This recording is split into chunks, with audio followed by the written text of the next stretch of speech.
Bonjour et bienvenue dans Métamorphose, le podcast qui éveille la conscience. Chaque lundi, dès 7h, nous partons à la découverte d'une personnalité lumineuse et qui porte une voix d'éveil des consciences. Je suis Anne Guéquière, fondatrice du magazine Féminin Bio, auteure et éditrice de projets engagés pour un nouveau monde. Dans ce podcast, j'explorerai les thèmes qui m'enchantent et me font cheminer depuis plus de 20 ans autour d'une vision holistique de l'harmonie du cœur, du corps et de l'esprit, en espérant que ces thèmes sauront vous inspirer vous aussi. Retrouvez toute l'actu de Métamorphose sur fémininbio.com et des surprises à gagner sur mon Instagram Métamorphose Podcast. Ce podcast a été réalisé grâce au soutien de l'entreprise familiale Léa Nature, Engagée de Nature, un fabricant français de produits bio et naturels depuis 26 ans. Partenaire officiel de la saison 1 de Métamorphose, merci infiniment à eux.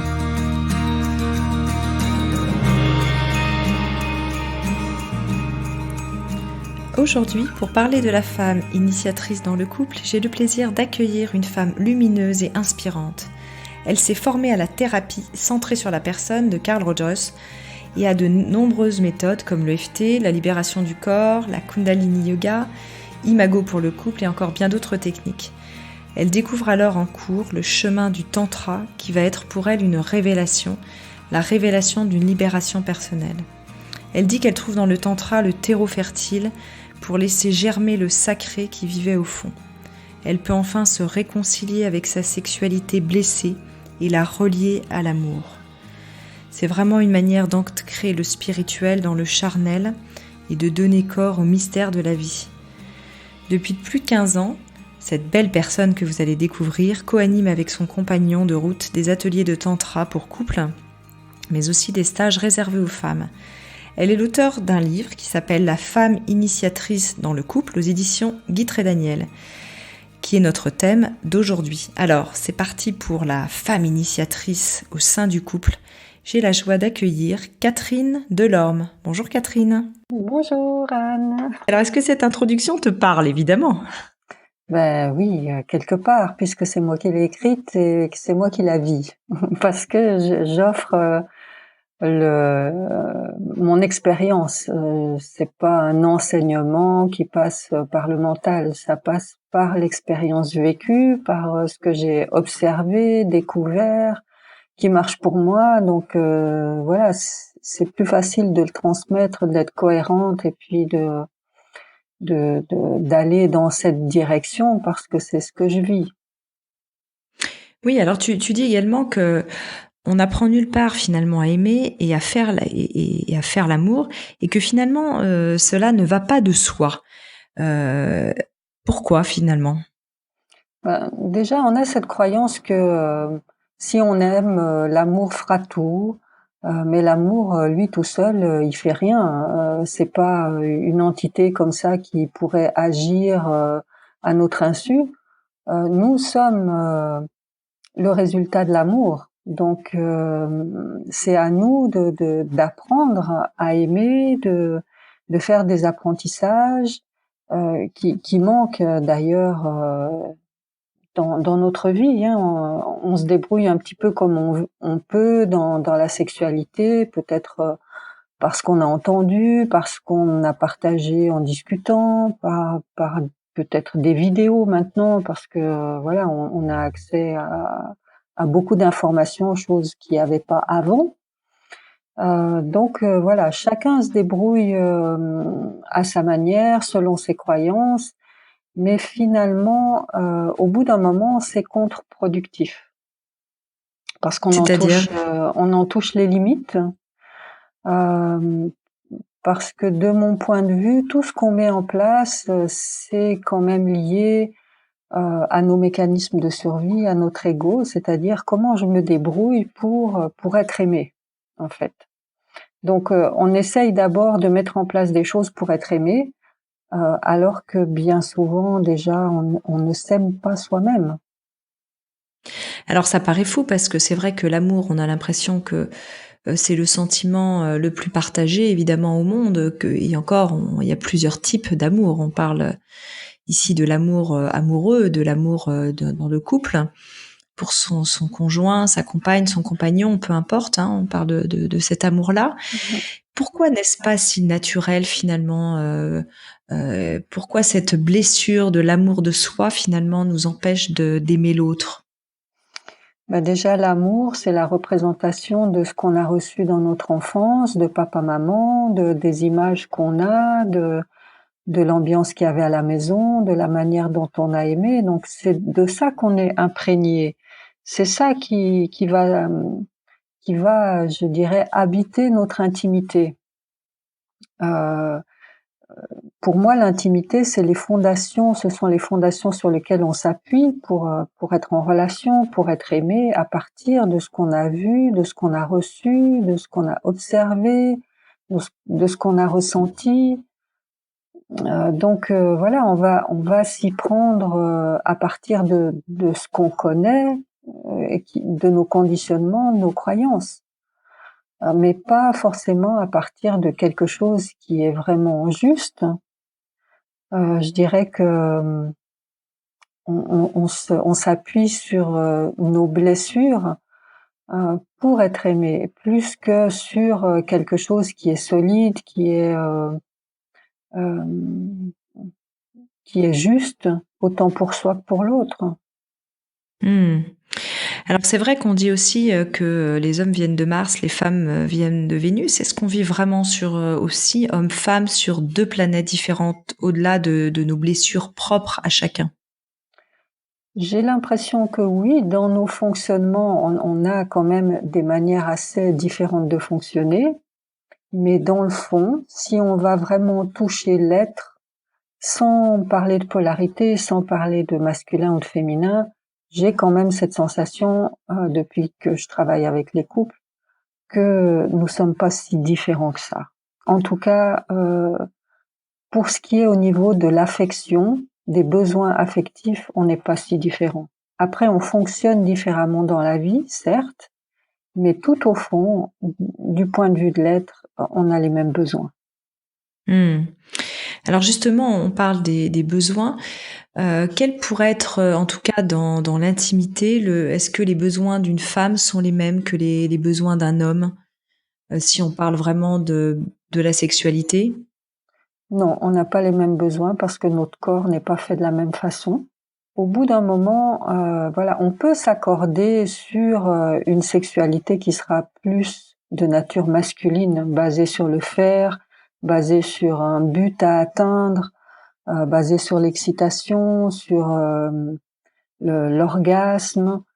Pour moi, c'est une polarité masculine de la sexualité, mais comme de mon point de vue, les femmes ont perdu le contact vraiment avec leur corps et leurs besoins profonds. Elles ne connaissent pas vraiment leurs besoins dans l'intimité. Elles en ont un sentiment, un pressentiment. Tout au fond d'elles, elles savent de quoi elles auraient besoin, mais jusqu'à ce qu'elles arrivent vraiment à se connaître et faire les apprentissages nécessaires, elles vont plutôt se calquer sur les besoins de l'homme. Et au bout d'un moment, elles se perdent avec ça. Je reviens 2 secondes sur ce que tu viens de dire, parce que quand tu dis atteindre l'orgasme, un but à atteindre, on entend effectivement une forme de performance. Et pourtant, quand on l'entend, presque ça n'étonne personne, puisque on a l'impression que beaucoup de gens sont, ou la plupart de l'humanité, est dans ce type de sexualité qui paraît, du coup, je mets des guillemets, normal. Ben oui, parce que c'est une sexualité qui est basée sur la décharge et sur la procréation. Et sur les automatismes dans notre corps.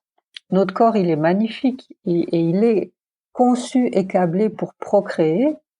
Et il y a des automatismes à l'intérieur de notre corps qui font que au moment de l'accouplement, euh, tout va se mettre en place pour qu'on aille vers la décharge. En tout cas, l'éjaculation pour l'homme, à la limite, la femme, elle a même pas forcément besoin d'avoir du plaisir ou quoi que ce soit. L'important, c'est que l'homme, lui, puisse donner sa semence. Oui. Donc, nos corps, ils sont conçus comme ça et ça prend peu de temps. Hein. Au bout de 5 minutes, ça peut être fait. si on reste vraiment dans le purement mécanique. Absolument. Donc, on est bien accablé, tout fonctionne bien, mais en même temps, on reste sur un mode un peu automatique. On n'a pas appris à utiliser toutes les fonctions de notre corps, parce que notre corps, c'est comme un instrument de musique. Il est vraiment magnifiquement organisé pour qu'on puisse aller vers autre chose que simplement l'acte mécanique qui conduit à la procréation.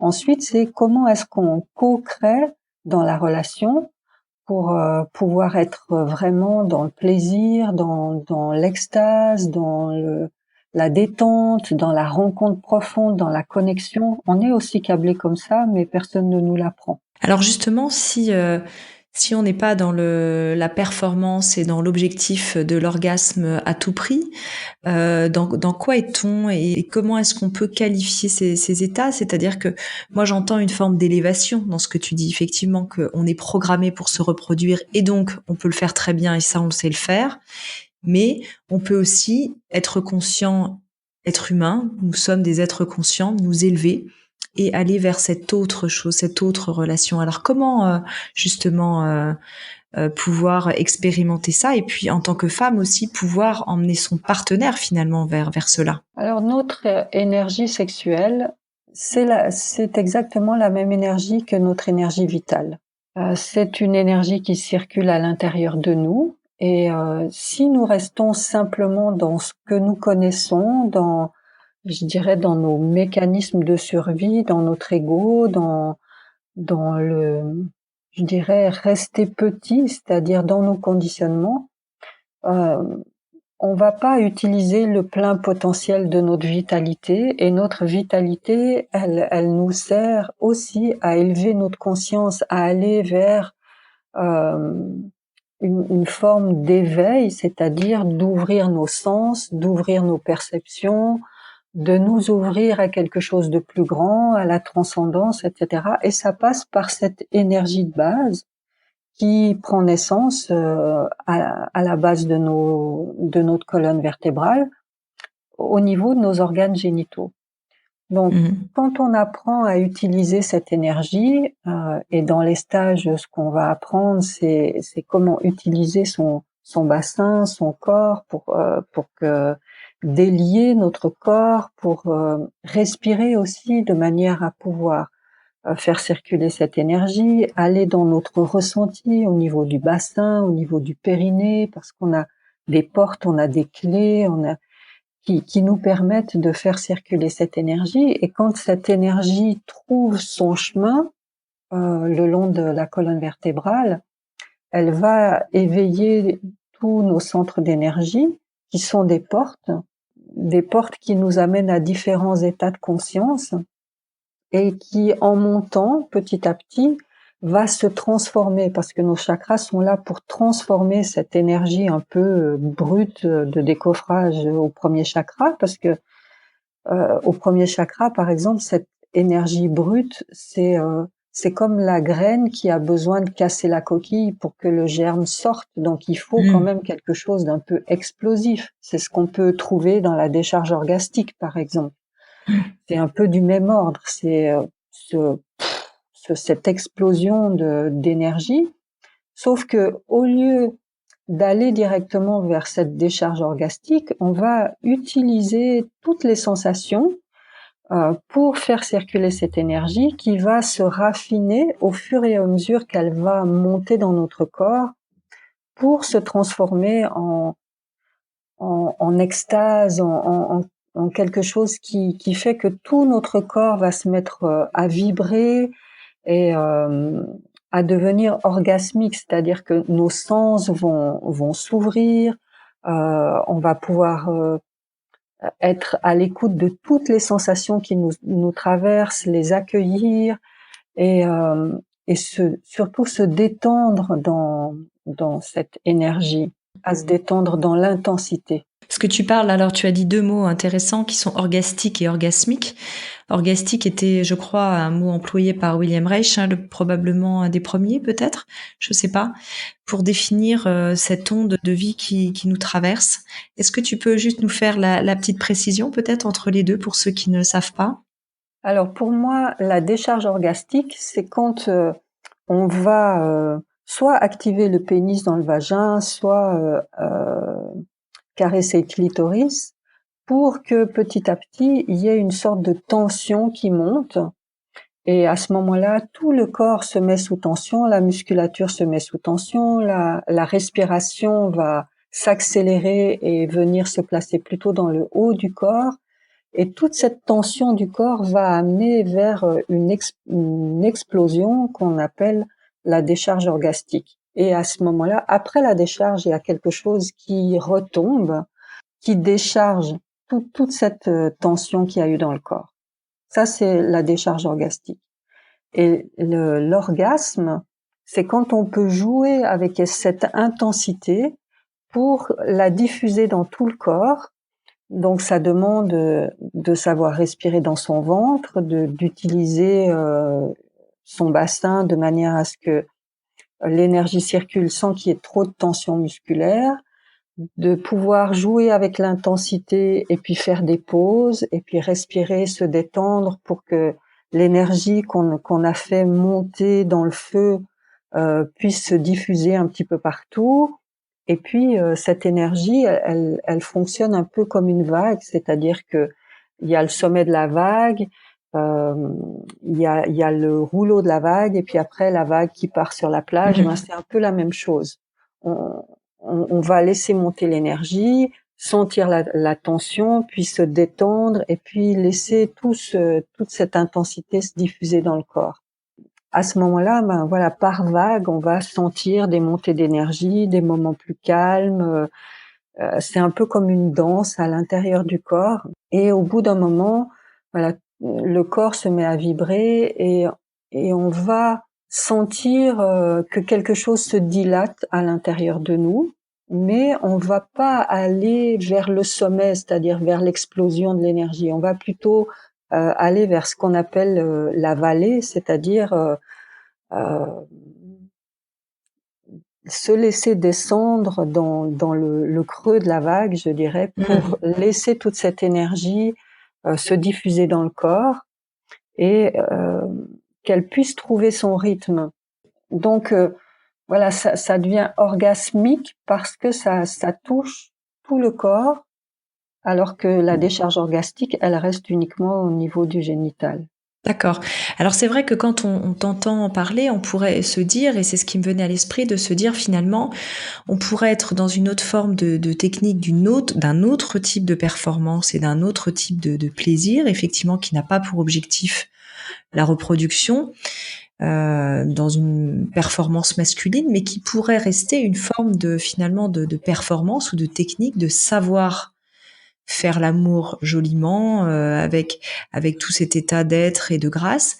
Mais finalement, est-ce que sans être connecté particulièrement cœur à cœur, auquel cas est-ce que ça perd du sens? Je dis ça pour finalement les personnes qui ne connaissent pas le tantra pourraient se dire, on peut apprendre ça, mais est-ce que si on n'a pas le cœur, on peut être dans quelque chose d'extraordinaire tout de même, par exemple, ou de transcendant? Disons que là, ça inclut le cœur. Vu que l'énergie va être distribuée dans tout le corps, ça passe également par le cœur. Si ça reste génital, c'est juste, on va rajouter de la performance à la performance.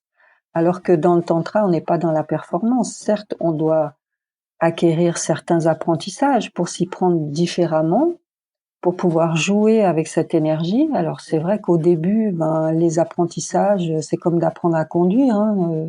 On va pas tout de suite sur l'autoroute à 200 à l'heure.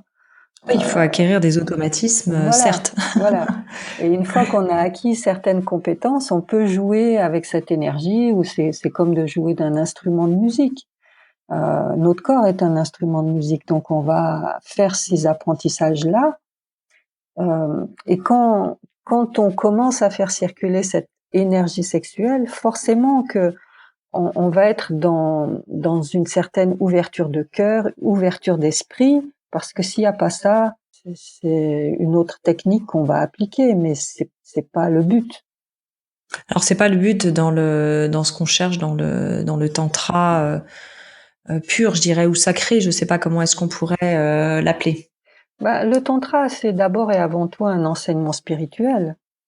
Alors on l'applique, moi je l'utilise pour que les couples puissent se rencontrer parce que c'est une démarche d'éveil, d'ouverture qui inclut la sexualité parce que le tantra, lui, il va pas dire la sexualité c'est sale, c'est tabou, donc on la laisse de côté, on va ouvrir que le cœur. Le cœur sans racines, c'est rien. La sexualité, c'est nos racines. Et dans ces racines-là, bah, le lotus va prendre racine. Le lotus, c'est le cœur, c'est la conscience. Sinon, on va rester dans quelque chose de d'illusoire, d'irréel. Voilà, peut-être une forme de fuite, parce qu'on va trouver peut-être que la vie est pas intéressante ou que nos relations ne sont pas intéressantes, donc on va se mettre dans quelque chose d'illusoire.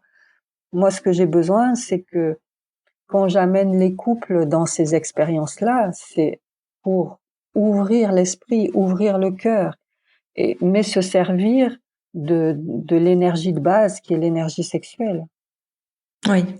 Alors c'est vrai que j'entends d'ici là derrière mes amis qui pourraient me dire, mes amis IES, Mhm. qui pourraient me dire c'est bien gentil tout ça, mais moi mon partenaire il a pas envie de faire un stage de tantra. Moi j'aimerais bien aller là-dedans en tant que femme, être l'initiatrice. Alors comment emmener l'homme finalement aussi dans cette non-performance, dans autre chose et le faire sortir finalement totalement des conditionnements ancestraux à ce sujet. C'est sûr qu'ils sont conditionnés depuis des millénaires. Et nous, depuis des millénaires, on a perdu nos racines. On a perdu cette sagesse intérieure parce que le propre du féminin, c'est d'aller dans la sagesse. Les hommes aussi ont une partie féminine et on leur demande pas de se féminiser. On leur demande On est d'accord. juste d'avoir accès à leur sens. Hein, parce que bien souvent chez les hommes, c'est le mental qui fonctionne à 100 à l'heure, mais si on leur demande qu'est-ce qui se passe dans leur corps, bien souvent ils sont pas en mesure de dire ce qui se passe dans leur corps, parce que quelque part on les a coupés aussi de tout ça. Et, c'est un mystère pour eux, ça leur fait peur. Ils ont peur de perdre une partie de leur virilité ou donc moi souvent quand l'homme est vraiment, quand le partenaire est vraiment résistant, je dis aux femmes, bah, venez faire des stages pour les femmes, venez vous ouvrir, venez vous voir ce que c'est, expérimenter, faites votre part de chemin vers vous pour apprendre à vraiment être dans cet espace du cœur, dans votre énergie, etc. Ils vont voir aussi les transformations qui se passent. Et puis ensuite, on en discute parce que souvent, ce que je m'aperçois, c'est que quand les femmes parlent de ça aux hommes, ça reste très flou pour eux. Ça a pas beaucoup de sens. Ils savent pas trop de quoi il en retourne. Alors que quand on va en discuter ensemble, moi, je vais leur poser peut-être des questions plus concrètes. Je vais leur dire des choses très concrètes. Dans les stages, c'est très concret. Donc, du coup, ça va prendre du sens pour eux parce que c'est concret. Bien sûr. Et à leur manière, ils vont pouvoir aller à l'intérieur d'eux et ils vont pouvoir rejoindre leur partenaire parce que ce qu'ils ont besoin quand même, c'est de rejoindre leur partenaire. Parce que si leur façon de faire l'amour fait que finalement ils se retrouvent tout seuls parce que leur partenaire reste au bord de la route, c'est pas intéressant pour eux, ni pour elles. Bien sûr.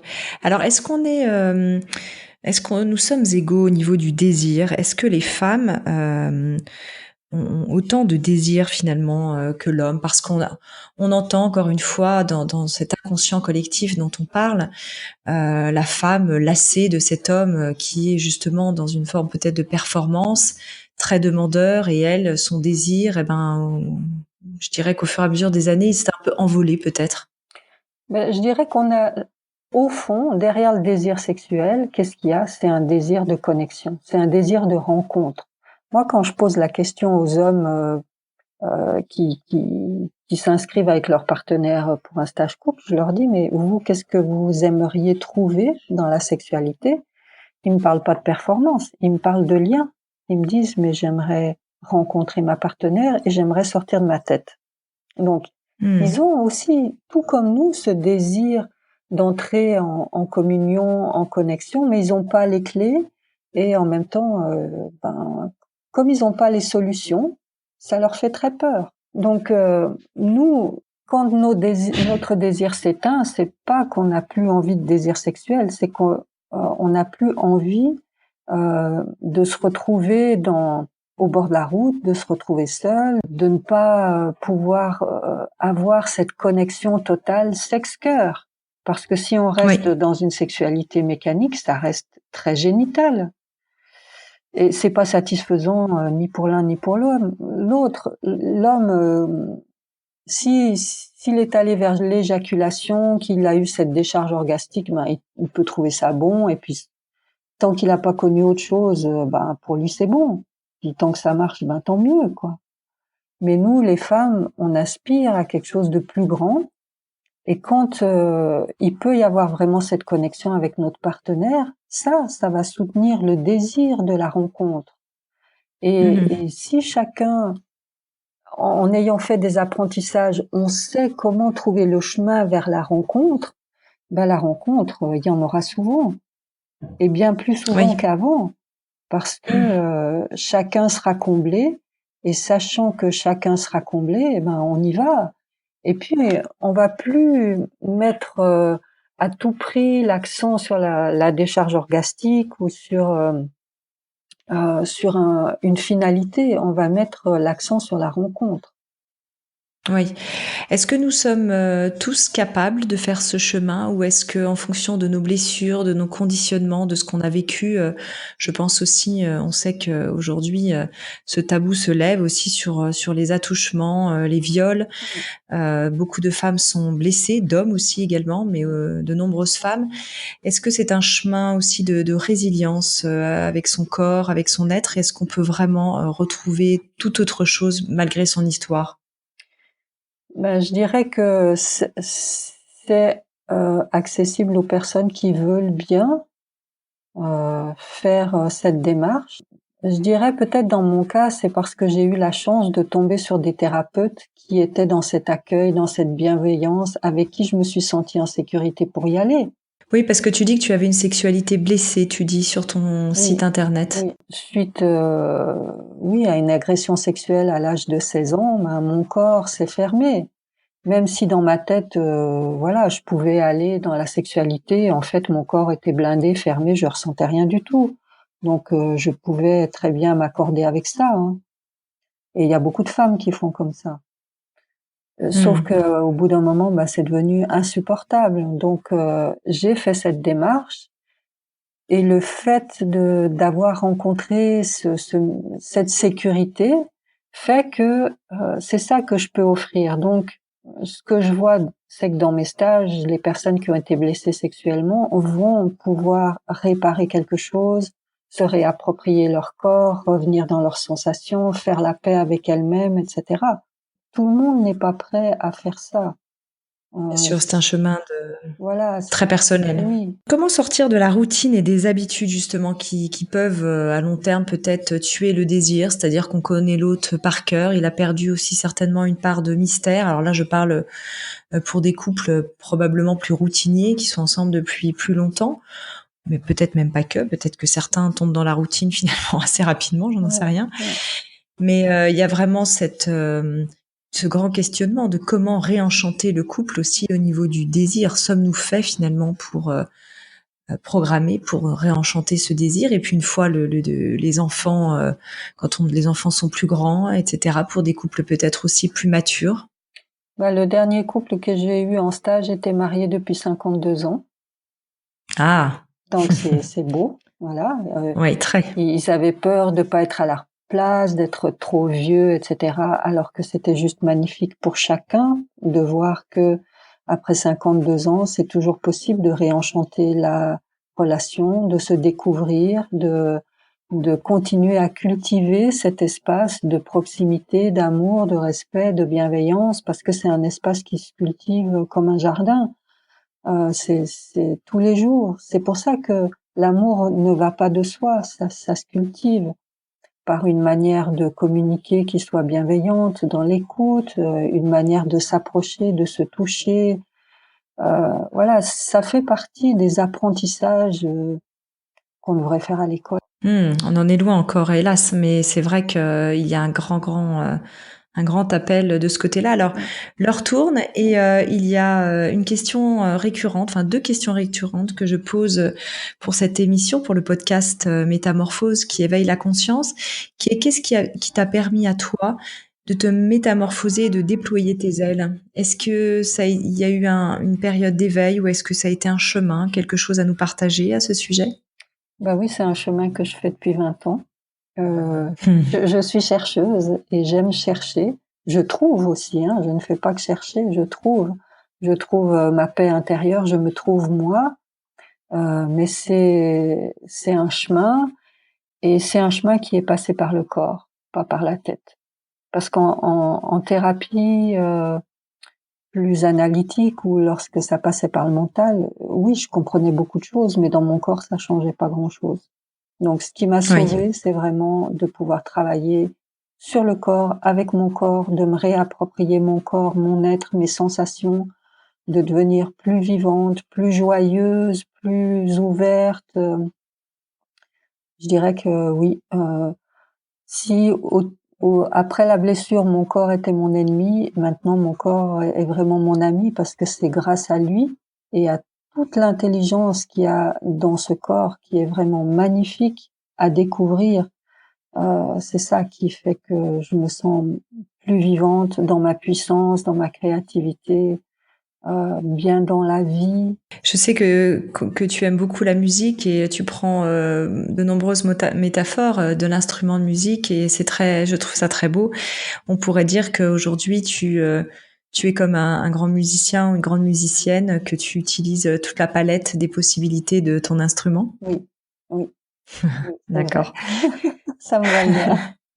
Et encore, j'ai encore plein de choses à découvrir à propos de mon instrument, parce que ouais, on a toujours. Hein. Ouais. Et l'autre question, qu'est-ce que justement, et c'est lié, quelle est la question qui te taraude dans cette vie, le mystère, la question vraiment existentielle que tu te poses? Ce que je cherche, c'est l'ouverture à la transcendance. C'est comment être encore plus à l'écoute, de laisser mon mental de côté pour être à l'écoute de la justesse. Parce qu'il y a toujours quelque chose de juste dans la vie, et c'est ça que je cherche. Donc c'est pour ça que je suis toujours à l'écoute, que j'interroge toujours, que je suis toujours dans ce questionnement, parce que dès que je touche à la justesse, c'est quelque chose qui me trouble profondément. Je me sens accompagnée dans ces moments-là, et je dirais que c'est ça, c'est comment être le plus possible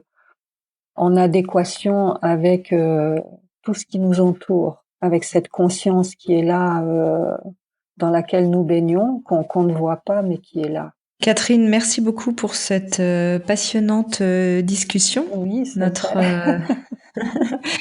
Notre podcast arrive à sa fin. Je te remercie beaucoup.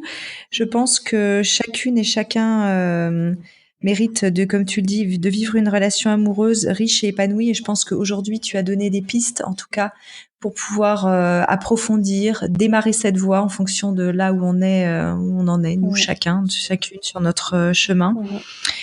Et pour qu'on puisse, je dirais, même mieux communier ensemble, hommes, femmes, couple, quel que soit finalement notre sexe. Je rappelle le titre de ton livre aux éditions Trait Daniel, La femme initiatrice dans le couple, qui est précisément le thème du podcast d'aujourd'hui.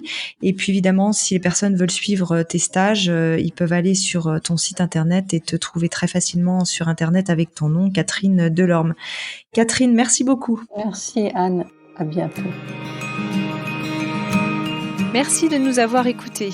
Pour me retrouver chaque semaine, abonnez-vous gratuitement sur Apple Podcast ou sur votre plateforme préférée. Si vous aimez le podcast Métamorphose, n'hésitez pas à le soutenir pour favoriser sa diffusion en lui donnant 5 étoiles. Et découvrez en avant-première la personnalité de la semaine sur Instagram à l'adresse Métamorphose Podcast. Merci encore infiniment à notre cher partenaire officiel, Léa Nature, Engagé de Nature, et premier fabricant français indépendant de produits bio et naturels, dont ces marques bio reversent 1% de leur chiffre d'affaires pour la planète.